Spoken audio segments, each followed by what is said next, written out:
Nós estamos no último domingo do mês de novembro, por incrível que pareça, mas estamos firmes, amém? E tenho certeza que Deus tem uma obra linda para fazer ainda na tua vida, ainda este mês, ainda esses dias, ainda hoje, para que você saia daqui diferente de como você entrou, de como você está. E eu quero, dentro desse tema do mês que eu fecho hoje, eu quero falar sobre o tema do mês é cartas abertas, o caráter do testemunho cristão, mas eu quero falar um subtema, um subtítulo, que são marcas que trazem em nossas vidas por sermos cartas abertas. Marcas que trazemos em nossas vidas por sermos cartas abertas. E quando falamos de marcas, elas têm dois lados ou duas linhas que podemos trabalhar. A primeira linha que podemos pensar quando falamos de marcas tem a ver com imagens que vemos e associamos a uma empresa ou a um negócio, que fazem parte do nosso dia a dia. Por exemplo, se você ver um M amarelo gigante, você logo vai associar-se a uma empresa de hambúrgueres e etc. Verdade? Se você vê uma imagem de uma maçã mordida, você vai associar a uma empresa de telecomunicações. Se você vê uma cruz vazia, você vai se associar ao cristianismo, a uma cruz que representa e que lembra uma maldição também, porque a cruz se tornou maldita. Se você vê um túmulo vazio, o túmulo de Cristo, que existe até hoje, e você encontrá-lo lá vazio, você vai pensar e lembrar da ressurreição de Cristo. Mas existem outras marcas, que é a segunda linha, que nós temos em nosso corpo. São marcas que podem ser pela idade, pelos anos que nós temos, pela vida que vivemos, não é? E se você olhar uma foto sua antiga, quando você era mais novo, mais nova, você talvez vai dizer: eu não tinha essas marcas no rosto, eu não tinha essas rugas, eu não tinha essas, enfim. As marcas também podem ser cicatrizes que nós carregamos em nosso corpo de acidentes, de circunstâncias e que graças a Deus não doem mais. Cicatrizes são marcas que nos deixaram em nosso corpo por acidentes de quedas, ou acidentes de carro, ou algumas situações em nossas vidas que marcaram e que quando olhamos, lembramos. Eu tenho uma cicatriz aqui no meu queixo. Quem quiser ver depois lá na saída eu mostro. Quando eu era criança, tinha 7 anos, eu fui jogar bola na chuva, em desobediência à minha mãe, que havia proibido a minha saída. E eu fui jogar bola na chuva. E para as mulheres aqui presentes, vocês não sabem o que é jogar bola na chuva. É uma coisa maravilhosa, é uma delícia. No calor, no verão, é uma coisa maravilhosa. E eu descalço, jogando bola no cimento, caí e abri o queixo. E eu lembro de todos os detalhes. Eu tinha 7 anos de idade. Eu fui levado no pronto-socorro pela minha mãe, pela minha irmã. E lá o médico, o enfermeiro, dando os pontos, limpou. Doía muito, eu tomei anestesia. Ele limpou, tomei 4 pontos. E ele disse assim para mim: olha, quando você crescer, você deixa a barba, que nem a minha, ele tinha muita barba assim. Você deixa a sua barba, porque daí não vai aparecer essa cicatriz. E é engraçado que eu olho para ela hoje, e eu lembro desses detalhes, todos. E de outros que eu apanhei, fiquei de castigo porque eu desobedeci. Tudo isso eu lembro, que eu não quis contar para vocês. Mas ela não dói mais. Ela não sangra. Ela não infecciona. E não traz dor nenhuma na minha alma. Por isso são marcas que nós temos. Além dessas que nós conhecemos, existem também as marcas que nós temos em nosso corpo e no nosso dia a dia. Mas dentro da palavra de Deus, eu quero trazer uns princípios para você essa noite, que vão ser divisor de águas para a sua vida, se você quiser sair daqui hoje. Porque marcas são necessárias em nossas vidas. Tantas marcas do que vemos no dia a dia, ou marcas em nossas vidas, elas são necessárias. Deus permite para que cresçamos, para que possamos entender como é esse mover dele em nossas vidas. Em Êxodo capítulo 12, é o primeiro texto que nós vamos ler essa noite. Êxodo capítulo 12, do verso 1 ao 11, tem uma história muito interessante. Acompanhe comigo aí na sua Bíblia, no seu dispositivo eletrônico, ou então aí na nossa tela. Diz assim: o Senhor disse a Moisés e a Arão, no Egito: este deverá ser o primeiro mês do ano para vocês. Digam a toda a comunidade de Israel que no 10º dia deste mês, todo homem deverá separar um cordeiro ou um cabrito para a sua família, um para cada casa. Se uma família for pequena demais para um animal inteiro, deve dividi-lo com seu vizinho mais próximo, conforme o número de pessoas e conforme o que cada um puder comer. O animal escolhido será macho de 1 ano, sem defeito, e pode ser cordeiro ou cabrito.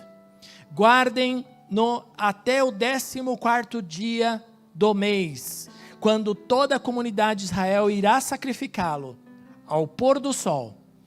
Passem então um pouco de sangue nas laterais e nas vigas superiores das portas das casas nas quais vocês comerão o animal. Naquela mesma noite, comerão a carne assada no fogo. Olha só, preste atenção. Carne assada no fogo, com ervas amargas e pão sem fermento. Não comam carne crua, nem cozida em água, mas assada no fogo. A cabeça, pernas e vísceras, não deixem sobrar nada até pela manhã. Caso isso aconteça, queimem o que restar. Ao comerem, estejam prontos. Ao comerem, estejam prontos para sair. Cinto no lugar, sandália nos pés e cajado na mão. Comam apressadamente. Essa é a Páscoa do Senhor. Não é mês de Páscoa, não é nada disso. E Páscoa, só um parêntese, Páscoa não tem nada a ver com chocolate nem coelhinho. Páscoa é isso, é sair apressado. No grego, Páscoa é pesar, que é passar o sangue nos umbrais das portas, é passar rápido, sair rápido. O que nos chama a atenção aqui é uma ordenança do Senhor para Moisés e Arão. Quando estava no Egito, o texto começa dizendo que Moisés e Arão estavam no Egito. Eles estavam ali com o povo de Israel. E então, Egito representa um mundo. E havia algumas condições que Deus pede para que esse povo de Israel, uma nação inteira, que vivia escrava há 400 anos, escrava do Egito, eles precisavam sair e havia uma promessa de libertação para esse povo que vivia na escravidão. Isso está nos capítulos anteriores, você pode ler depois em casa, os capítulos anteriores a esse, conta toda a história da escravidão do povo de Israel. E então o Senhor chama a Moisés e Arão e dá as condições de como este povo deveria sair deste Egito, deveria sair dessa escravidão. E o primeiro princípio que nós vemos aqui é a condição, é a família reunida, é o cordeiro que iria ser sacrificado, e esse cordeiro mais tarde, para nós hoje, representa o sacrifício de Cristo na cruz do Calvário, e eles deveriam pegar este sangue deste animal, e eles deveriam passar, marcar. E aí vem o primeiro princípio que eu quero passar para vocês, de uma marca que devemos ter em nossas vidas, que é o sangue deste cordeiro. Para nós hoje é Cristo ressurreto. E então nós, assim como o povo de Israel, deveriam pegar este sangue deste animal e passar nos umbrais da sua porta. Isso mais tarde, no capítulo anterior, no capítulo seguinte, você poderá ver que quem não tivesse essa marca deste sangue na sua porta, nos umbrais nos batentes da porta, quem não tivesse esse sangue na sua casa, essa marca na sua casa, o anjo da morte entraria e todo primogênito seria eliminado. Essa era a primeira marca que o Senhor pede para o povo de Israel fazer nas suas vidas. No verso 14 deste capítulo, eu não li, mas a gente vai ler agora, verso 14, diz assim: este dia, veja aí, este dia será um memorial, que vocês e todos os seus descendentes celebrarão como festa ao Senhor. Celebrem como decreto perpétuo. Era algo que deveria ser lembrado de geração em geração. E hoje, até os dias de hoje, o povo de Israel celebra com festa a sua libertação. Moisés, o grande libertador, Arão e outros personagens, patriarcas, como são chamados pelo povo de Israel, como Moisés, Arão e Davi, que nós vamos ver daqui a pouco, são considerados patriarcas e libertadores de um povo que viveu escravo por muitos anos. O princípio está no sentido de que o Senhor considera, olha só, põe teu coração aqui em mim. O Senhor considera, a partir da saída do Egito, um novo nascimento. A partir do momento que você nasce de novo, e esse nascimento é a sua conversão a Jesus Cristo, é a sua conversão ao Senhor Jesus Cristo, aos seus princípios, ao seu princípio de vida. Então, esse começa no Senhor a ser contado como um novo dia, uma nova história. O verso 1, por favor, Davi, no verso 1 do capítulo 12, olha só qual é a ordenança que o Senhor dá para Moisés e Arão. Ele diz assim: este deverá ser o primeiro dia, o primeiro mês do ano para vocês. A partir, olha só, queridos, a partir da saída, a partir da marca do sangue do cordeiro nas portas da casa, a partir da libertação, a partir do momento que o povo deixa de ser escravo do Egito e passa a ser um povo livre, então este seria o primeiro mês da vida deles, será o primeiro dia de vida deles, seria contado como o primeiro dia de vida. O Senhor diz: não importa o ano que vocês estão vivendo, olha só, põe teu coração aqui em mim, não importa o dia que vocês estão vivendo, não importa o mês que vocês estão, mas a partir do momento que você nasce de novo, este então passa a ser contado os seus anos de vida. Então eu quero fazer quero te dar uma boa notícia nessa noite. Você não tem a idade que você tem. Você é muito mais novo do que você pensa que é. É fácil, é uma matemática simples. Com quantos anos você se converteu? Alguém falou, 29 anos. Eu ouvi, viu? O pastor tem ouvido bom, viu? Com quantos anos você se converteu? Diga para mim, pode dizer. Só meia dúzia se converteu? Okay. 17? Então, olha só. Quem se converteu com 29 anos, começou a ser contado a sua vida a partir daí. Porque Cristo nasceu para você nesse dia. Você nasceu para o Senhor nesse dia. Por isso, este será o seu primeiro mês de vida. Este seria a primeira marca que o povo de Israel deveria ter na sua vida. Como um novo nascimento, a marca do Cordeiro na sua casa, na sua vida. Por isso, Efésios capítulo 2, verso 1, o apóstolo Paulo vai dizer que para que eu possa nascer de novo, para que eu tenha esse novo nascimento em minha vida, nós precisamos reconhecer que estávamos vivendo uma vida fora dos caminhos do Senhor, fora dos princípios do Senhor. Apesar do povo de Israel conhecer Abraão, conhecer as histórias dos seus patriarcas, conhecer as leis de Deus, eles mesmo no deserto, mesmo vendo todo o mover de Deus em suas vidas, eles se sentiam como escravos. Eles ainda mesmo tendo Deus tirado eles do Egito de uma forma milagrosa, deles poderem ver o mar se abrir, eles verem o mar vermelho se abrir e verem tantas manifestações da glória de Deus, eles continuavam com mentalidade escrava, com mentalidade do mundo. Mas o apóstolo Paulo ensina para nós que nós estávamos mortos. Por isso você que nasceu há alguns anos e falou a sua idade de nascimento, você precisa entender que antes você estava vivendo nesse princípio. Vocês estavam mortos em suas transgressões e pecados. Por isso havia uma vida, desculpa aqui, de zumbi, né? Vivíamos uma vida de vivo morto. Porque nós vivíamos uma vida longe de Deus. Mas Ele nos deu vida quando estávamos mortos em nossos delitos e pecados.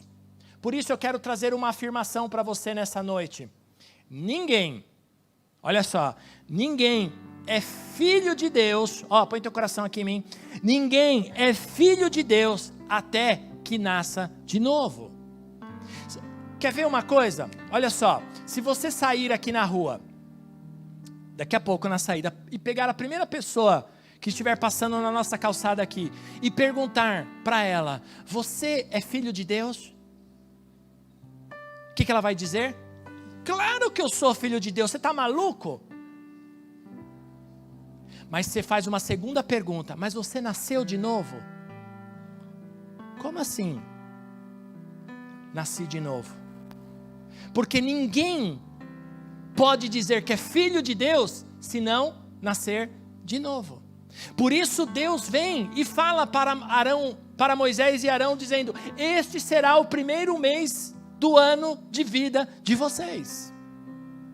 Não existe uma vida antes para Deus se não nascer de novo. Enquanto não nascemos de novo, somos escravos do pecado. E aí entramos nesse verso que está aí na tela. Tudo bem, gente? Até aqui? Tudo bem?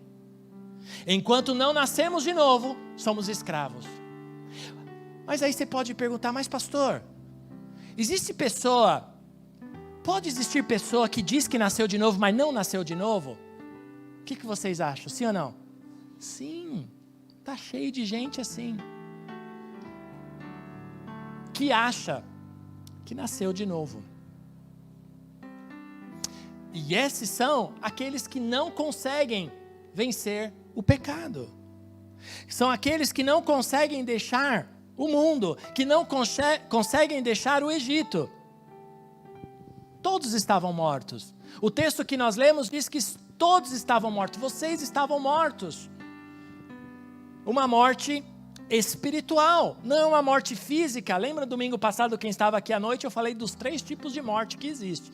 Mas aqui fala de uma morte espiritual. E diz que essa morte, o salário dessa morte é o pecado. E então, mas o texto diz que ele nos vivificou em nossas transgressões. Em 1 Pedro capítulo 2, vocês estão comigo, amém?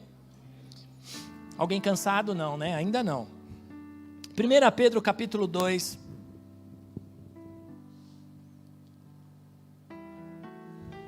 Diz assim o texto do apóstolo Pedro.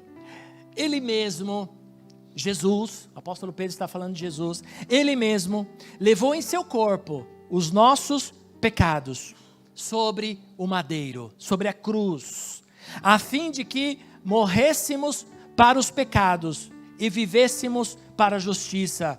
Por suas feridas, vocês foram curados. Aqui está o sacrifício do cordeiro. O cordeiro que Moisés e Arão pediu para a comunidade de Israel sacrificar.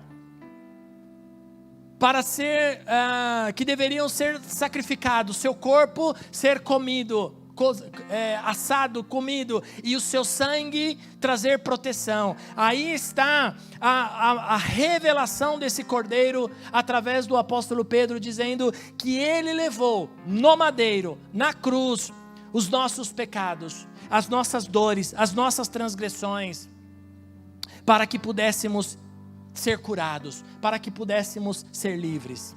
Jesus Cristo veio para nos unir, trazer novamente uma aliança com o Pai Celestial. Amém?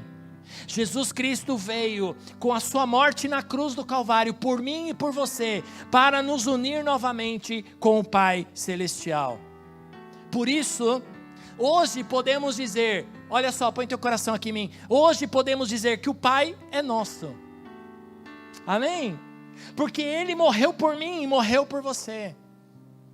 Para que nos uníssemos. Jesus Cristo morreu por nós, para que nós pudéssemos ter acesso à sala do trono, à presença do Pai, à oração ao Pai.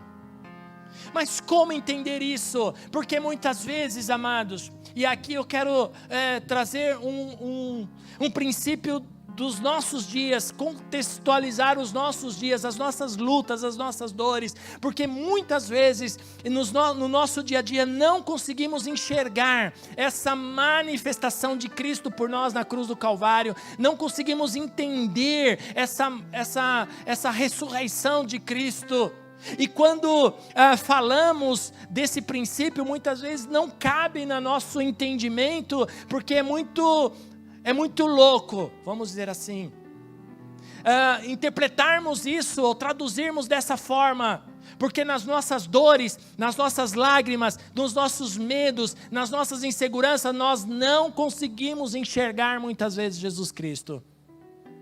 E isso aconteceu com uma pessoa na história da Bíblia, lá em João capítulo 20, veja comigo por favor. Maria, uma pessoa que foi curada e liberta por Jesus Cristo, andava com seus discípulos, era uma das mulheres que acompanhavam o ministério de Jesus Cristo, porque foi curada e foi liberta por Jesus. Ela, em um momento que estava acostumada a andar com Cristo, não o reconheceu, por causa da sua dor, por causa das suas lágrimas, por causa do seu desespero. Ela não conseguiu enxergar e ver Jesus Cristo. Veja o texto comigo, leia, acompanhe comigo por favor. Os discípulos então voltaram para casa. Jesus havia morrido, haviam sepultado Jesus. E então diz aí, Maria ficou à entrada do sepulcro chorando. Como que ela estava, irmãos? Chorando. quero enfatizar isso, Maria estava chorando. Chorava. Curvou-se para olhar dentro do sepulcro. Jesus já havia ressuscitado, já havia passado os 3 dias.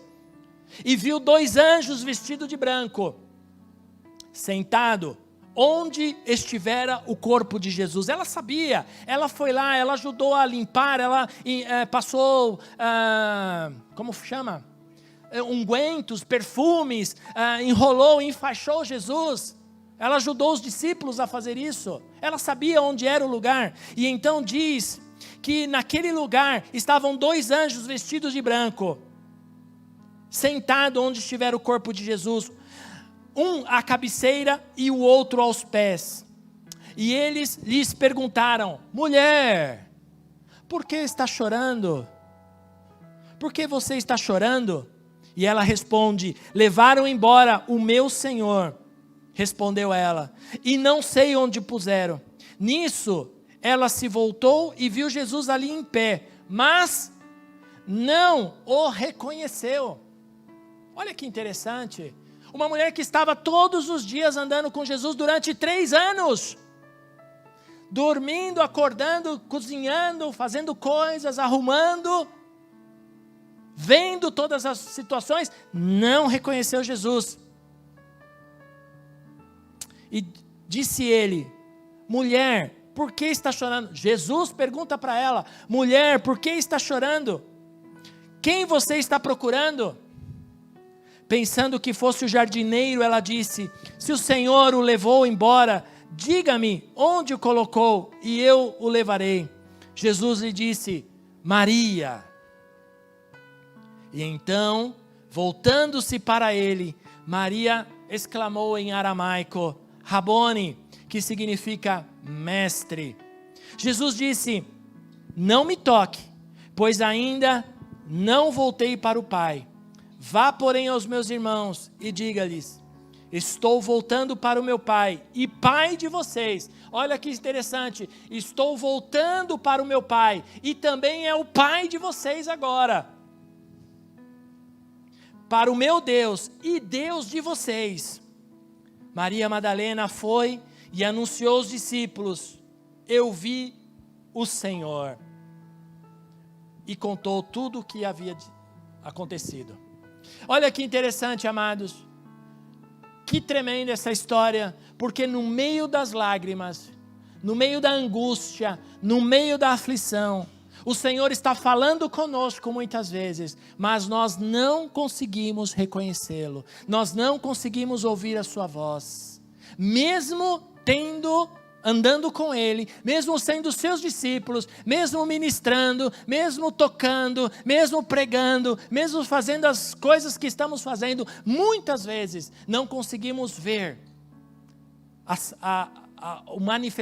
ouvir a voz do Senhor Jesus, até que o Senhor nos chama pelo nosso nome, e quizás, e quem sabe, e o meu desejo é que nessa noite o Senhor possa te chamar pelo teu nome, para que você possa parar de chorar, para que você possa saber que Ele tem uma história, que Ele tem um plano, que Ele tem um propósito na tua vida a ser cumprido.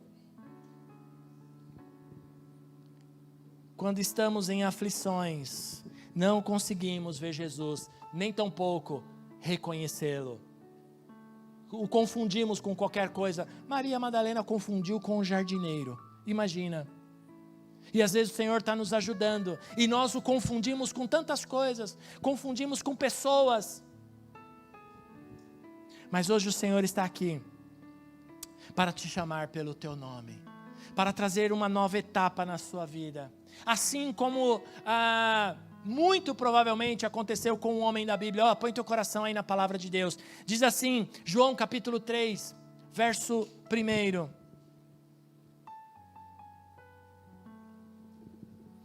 João capítulo 3, verso 1.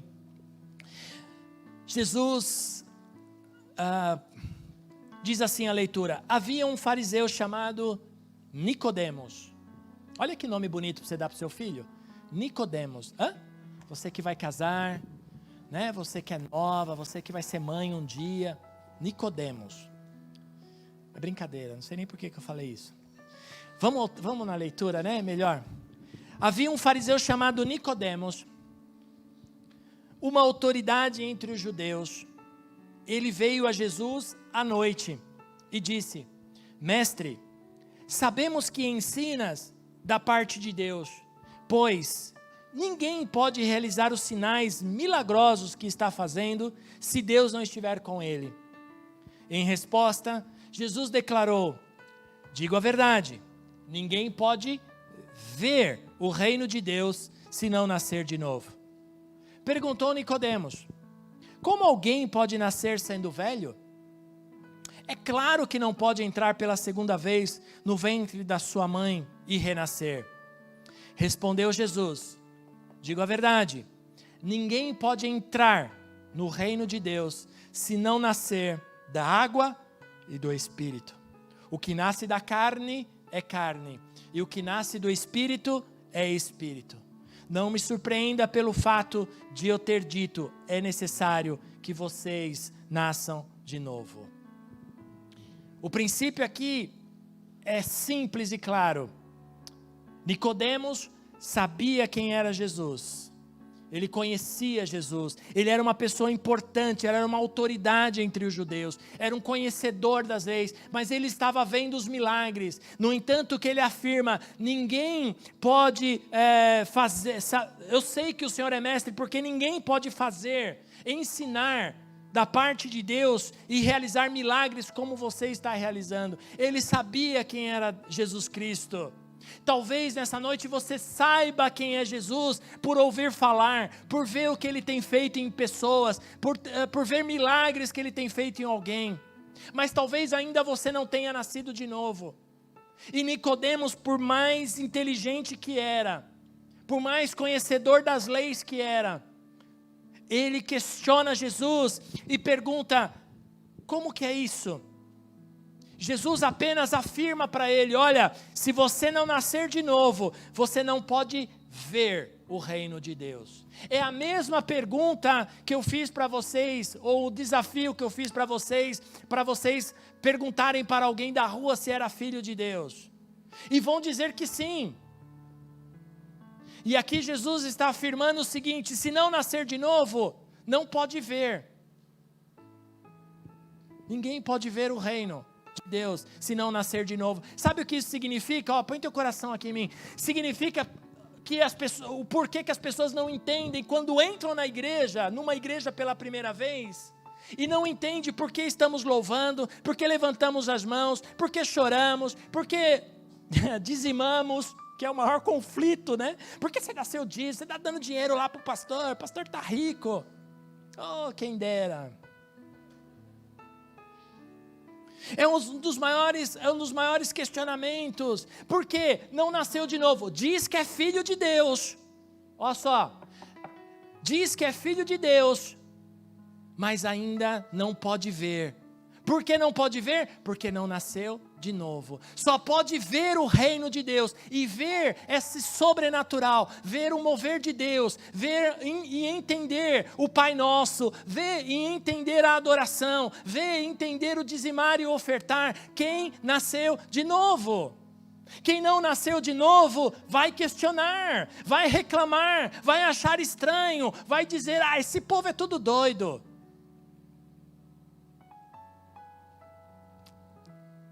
Por quê? Não nasceu de novo, mas diz que é filho de Deus, mas não nasceu de novo.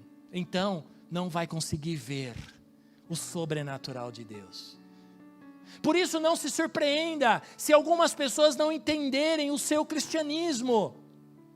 Se for verdadeiro, algumas pessoas não vão entender o porquê você faz algumas coisas que você faz, porquê você fala algumas coisas que você fala, porquê que você se posiciona diante de alguns posicionamentos, porque você nasceu de novo, e então você está vendo o reino de Deus, então você vê além. Aquele que nasceu de novo não vê esse natural, não vê essa natureza humana, porque quem não nasceu de novo vê a humanidade, vê o erro, vê a carne, mas quem nasceu de novo vê o sobrenatural de Deus. Por isso Jesus disse para Nicodemos: olha, você precisa nascer de novo. Para você entender esses milagres, para você entender como eu ensino, para você entender as leis, a palavra, você precisa nascer de novo.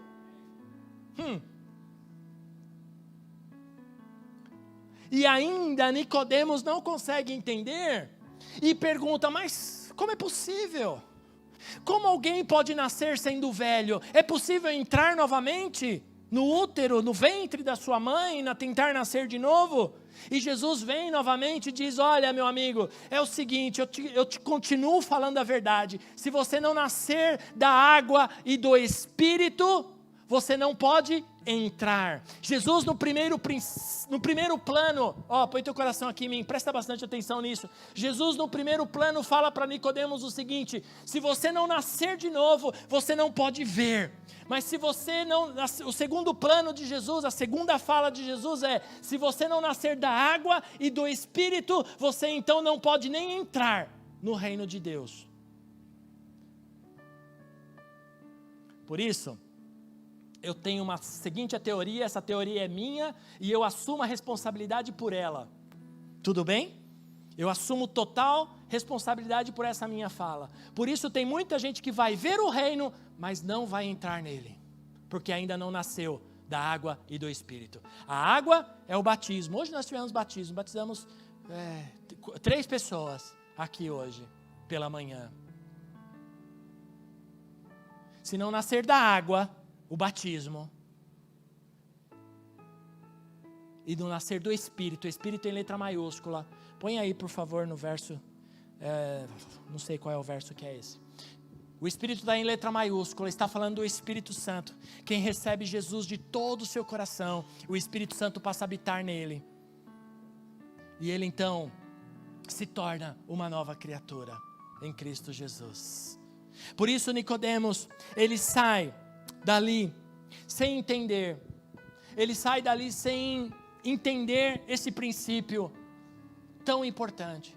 Talvez, olha só, meu irmão, minha irmã, você tenha nascido de novo, mas talvez ainda lhe falte nascer da água e do Espírito. Por isso o batismo nas águas representa um morrer. O morrer para o mundo é um sepultamento. Por isso não batizamos com aspersão e não batizamos crianças, porque a palavra de Deus diz: quem crer e for batizado será salvo. Vocês acham que um bebê é possível crer? Porque o crer é pessoal. Meus pais não puderam crer por mim, seus pais não podem crer por você. O crer é pessoal. Então a partir do momento que você crê, você então entende, e então você pode participar do reino. Por isso nós não batizamos bebês, nem crianças, porque é preciso crer. E aí Jesus vem e fala para Nicodemos: é preciso que você nasça da água e do Espírito. E então por isso batizamos, imergimos, e a pessoa ela é um sepultamento, e essa pessoa está nesse morrer para o mundo, ela está declarando para todos a sua fé. E quando ela nasce, hoje eu batizei um rapaz, e eu ali embaixo estava conversando com eles, dando a direção de como seria, e eu disse para eles assim: hoje será um dia especial na vida de vocês. Assim como eu falei para vocês agora há pouco, da marca que eu tenho aqui, eu lembro quando eu tinha 7 anos, eu também lembro o dia que eu morri para este mundo. Eu tinha, por incrível que pareça, eu tinha 11 anos de idade, eu já entendia o reino de Deus. E então eu morri para o mundo, e nunca mais, se é que eu tinha alguma coisa com o mundo, porque eu nasci na igreja, mas eu precisei me converter aos 8 anos de idade, numa escola bíblica, eu recebi Jesus. E então eu também, um dia me batizei, e nasci da água e do Espírito. Por isso, se você ainda não se batizou, você deve fazer isso urgentemente. A água acho que está aqui ainda, não sei se o Toninho tirou. A gente manda esquentar rapidinho e a gente te batiza ainda hoje, se você quiser. Nicodemos, ele sai dali entendendo, talvez tentando entender, que quem nasce da carne é carne, E quem nasce do Espírito se torna espiritual. Então, olha só, a partir do momento que você se batizou, você então nasceu das águas. Você então já enxerga o reino de Deus num âmbito sobrenatural, espiritual. Estão me entendendo? Vocês estão comigo, amém? Que bom que vocês são especiais. O Senhor hoje não quer só que você veja o reino de Deus. Põe teu coração aqui em mim. O Senhor não quer que só você veja o reino de Deus. Ele quer que você entre no reino de Deus. Amém? Vou repetir, eu acho que você não entendeu. Isso é muito importante. O Senhor Jesus, o Espírito Santo, o Pai, não quer que você fique vendo o reino de Deus. Ele quer que você entre nesse reino. E entre, more e habite nesse reino espiritual. Eu gosto muito, eu já assisti esse filme umas 6 vezes. Sem brincadeira, eu não sou muito exagerado, o apóstolo é mais exagerado que eu, mas eu já assisti esse filme umas 6 vezes. Uma porque o filme é muito bom, e segundo porque o personagem principal parece demais comigo. Estão rindo por quê, poxa vida? Você nem falei quem é o personagem, não é? É um cara assim muito, muito bom, Tom Cruise, não parece comigo, gente? Ele lembra demais, sempre falaram isso para mim. Eu indico para vocês o filme O Último Samurai. É um filme excelente. O Último Samurai. Ele conta a história de um soldado americano, um capitão do exército americano, que entra em guerra com o Japão e ele é capturado. Eu não vou contar todo o filme não, tá? Fique tranquilo. Vou dar um spoiler, não, pode ficar tranquilo, não vou. E ele é capturado e preso, e ele passa a viver numa aldeia de samurais. E ele entende, com o passar dos anos que ele fica ali, ele entende o princípio da honra. O princípio da honra. Porque ele entendia, ele passou a entender que o imperador japonês dominava. Se o imperador mandasse matar, matavam em nome do imperador.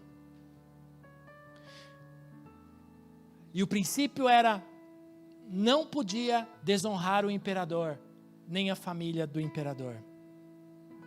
Quem desonrasse, deveria tirar a sua própria vida.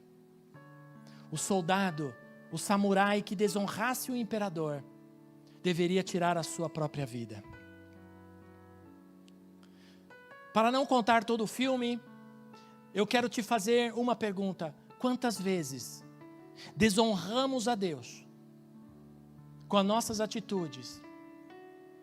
Desonramos a Jesus e às vezes até mesmo o Espírito Santo com nossas palavras, com nossas atitudes, com os nossos vícios, com os nossos pecados. Desonramos a Deus, desonramos a sua palavra, desonramos nossos pais, vocês adolescentes. Quantas vezes desonramos nossos pais, jovens que são solteiros aqui, que moram com os pais? Quantas vezes desonramos a família com as nossas atitudes, com as nossas desobediências, com as nossas rebeldias? Quantas vezes desonramos a nossa igreja quando falamos dela? Quando desonramos os nossos pastores, os nossos líderes? Quantas vezes desonramos os nossos patrões e os nossos chefes? Você que é funcionário de uma empresa, você recebe, você trabalha ali, você desonra o seu chefe quando você fala mal, quando você murmura, quando você reclama para outros. Autoridades que são desonradas por nós, faz-nos perder a nossa autoridade espiritual. Falta para nós muitas vezes o senhorio do Senhor Jesus Cristo em nossas vidas. Sabe por quê, amados? Porque vivemos uma vida para nós mesmos. Vivemos uma vida para nós mesmos. E então, as marcas são minhas. As marcas são para mim. As marcas do mundo aí, de situações que eu citei no começo, na minha introdução, são para mim, para o meu uso. As minhas marcas são minhas. Mas para que elas servem em mim? O apóstolo Paulo, ele afirma que as marcas que ele trazia no corpo era para Cristo. Trago em mim as marcas de Cristo. Uma total honra ao nome do Senhor Jesus Cristo. Temos vivido, olha só, queridos, temos ouvido por aí, e vivido também, por que não, um evangelho sem o senhorio de Jesus Cristo. Um evangelho light, um evangelho suave, um evangelho drive-thru. Eu entro, pego e vou embora e pronto. Tipo, pastor, já está dando aí, ó, falta... E aí? Um evangelho fast food. Eu pego o meu marmitex e como em casa.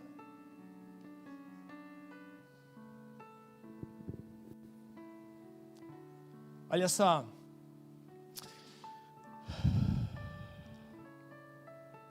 Os primeiros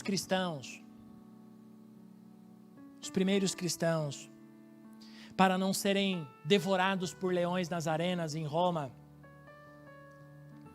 eles tinham, para não ser devorado por leões nas arenas em Roma, eles tinham que dizer: César é o Senhor, o imperador César. Mas, em vez de povo e o próprio César, o próprio imperador César, ouvir isso, eles se ajoelhavam e diziam: o Senhor Jesus, só obedecemos a Cristo e Ele é o nosso Senhor. Eles diziam, os primeiros cristãos, eles diziam: César é autoridade no meu país, mas Cristo é o meu Senhor. E permitiam ser devorados por leões. Nós vivemos num mundo muito suave. Não há perseguições para cristãos. Hoje você tem toda a liberdade do mundo para sair de sua casa com sua Bíblia ou seu celular, porque hoje quase não carregamos Bíblia. Até eu mesmo, estou aqui com o meu tablet aqui, está tudo aqui. Minha Bíblia está lá no meu escritório, está na minha casa e eu tenho uma no carro. Mas tenho minha Bíblia aqui no aplicativo também. Não tenho problema com isso. Não tenho problema, se você usa no seu celular, não tenho problema com isso, tranquilo. Isso não faz, para mim, para o pastor Ronaldo, não, você não é menos cristão usando a sua Bíblia no seu aplicativo, tranquilo. Eu sou moderno, sou tecnólogo, sou lá, né? Fica tranquilo, eu não tenho problema com isso. O que eu estava falando? Você tem toda a liberdade do mundo para andar na rua, para vestir uma camiseta escrito... Jesus vive, fé, qualquer coisa desse sentido, qualquer coisa que diz a respeito do Senhor Jesus. Você tem toda a liberdade de ter um adesivo no seu carro, falando que Ele é do Senhor, que foi presente de Deus, que o nome da igreja. Você tem toda a liberdade do mundo para isso hoje, no nosso país. Mas põe teu coração aqui em mim, mas vai chegar um dia, e não está longe, que isso começará a ser difícil, que isso vai ser complicado, que você começará a ser perseguido, que declarar a sua fé em público, você poderá ser degolado, você poderá perder a sua vida.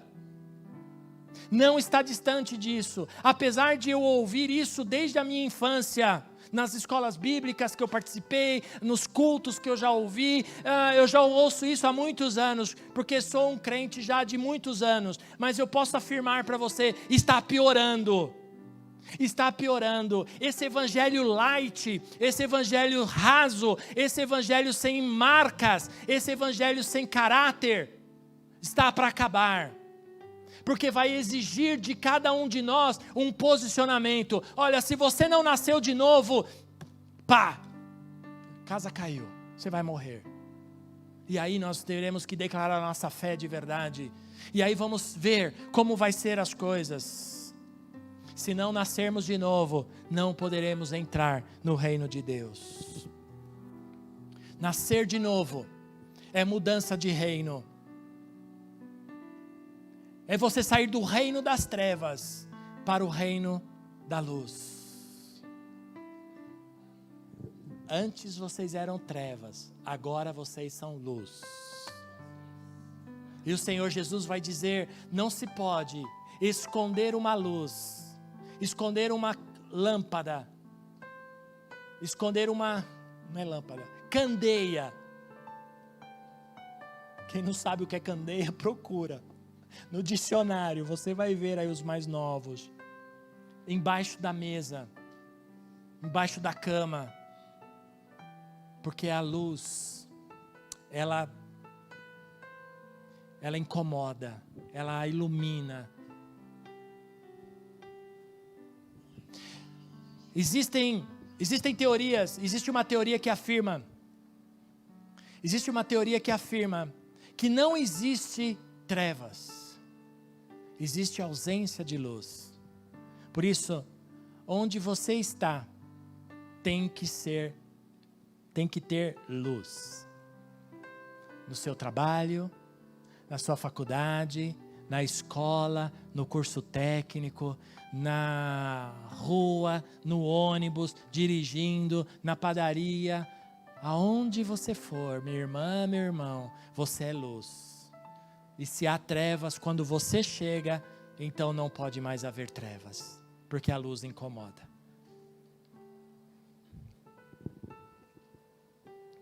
Nascer de novo é um novo comprometimento.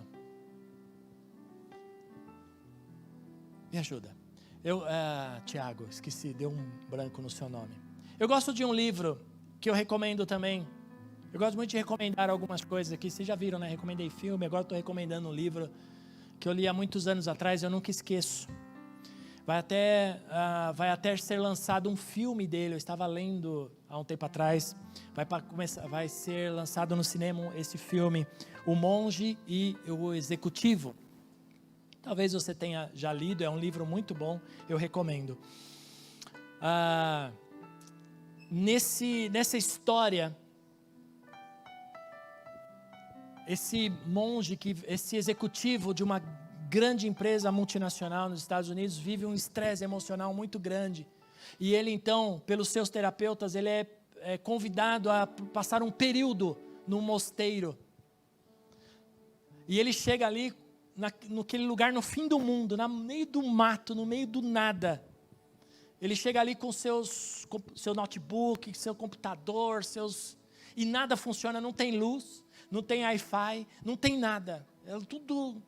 E aí o monge, resumindo para você também, para eu não estragar a história depois para você, o monge apresenta o quarto para ele, uma cama com um colchão fininho, duro, uma escrivaninha não, como chama aquele negocinho que está do lado da cama?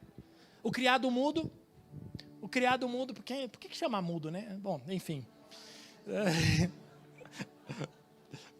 Que as mulheres falam muito, alguém disse aí, não tem nada a ver. O criado mudo, uma negocinho, uma candeia ali, com uma vela, era tudo o que ele tinha.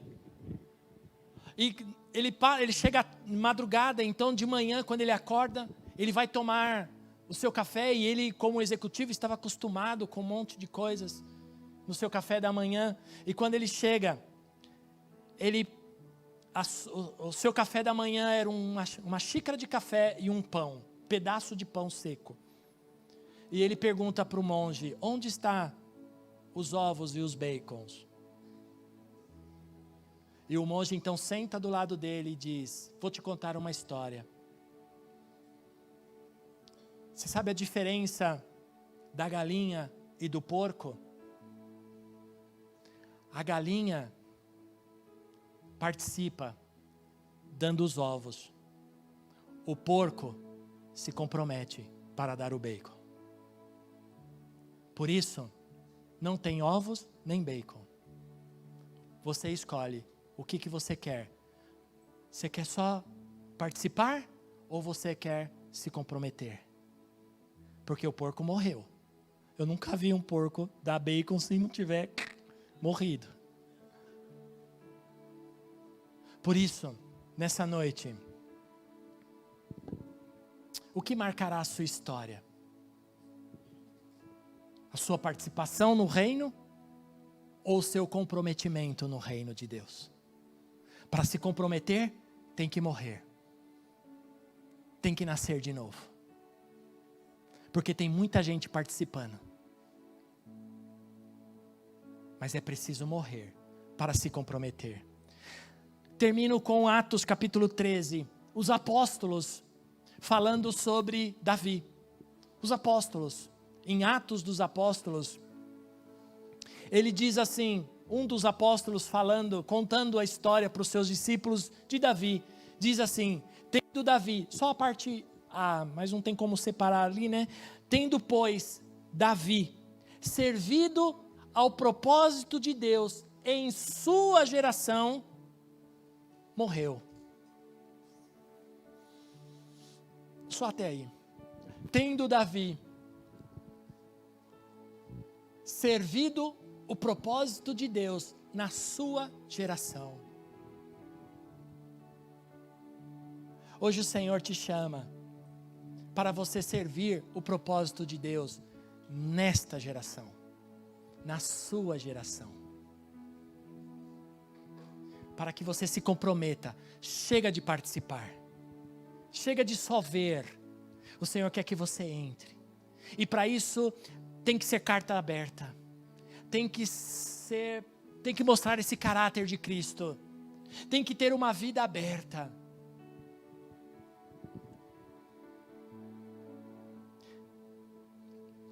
O último censo do IBGE, agora desse ano, afirma que somos 43 milhões de cristãos no Brasil. É gente pra caramba. 43 milhões.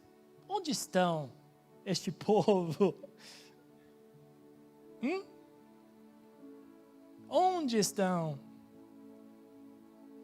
Porque o IBGE chegou lá e fez a mesma pergunta que a gente fez ali, que fez ali na rua. Você é o quê? Eu sou filho de Deus. Eu não digo que tem tudo isso não, gente.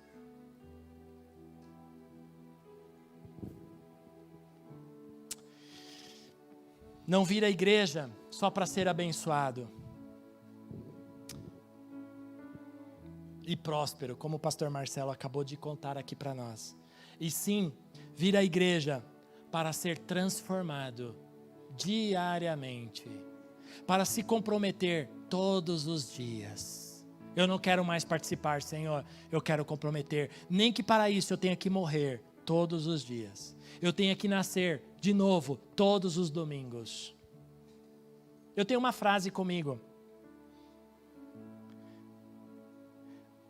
que eu trago comigo, que muitas pessoas gostam e afirmam, e você já deve ter visto pessoas que estão bem estabelecidas na vida, dizer assim, eu tenho a vida que pedi a Deus. Você já ouviu alguém dizer assim? Eu tenho a vida que pedi a Deus, eu tenho minha família, eu tenho meu carro, eu tenho a minha casa, eu tomo a minha cervejinha, eu curto lá o meu Flamengo, não é? O meu Corinthians, enfim. Eu tenho a vida que pedi a Deus.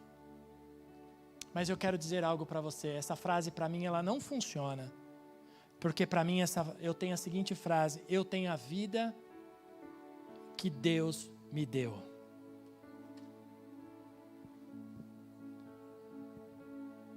Eu não quero viver para mim mesmo.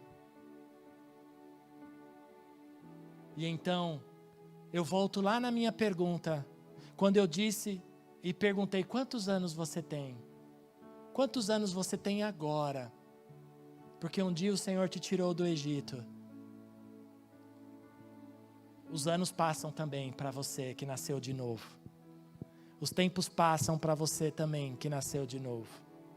Por isso é tempo de se comprometer hoje. Se comprometa hoje com o Senhor Jesus para poder entrar no reino de Deus. Que Deus abençoe essa mensagem na sua vida.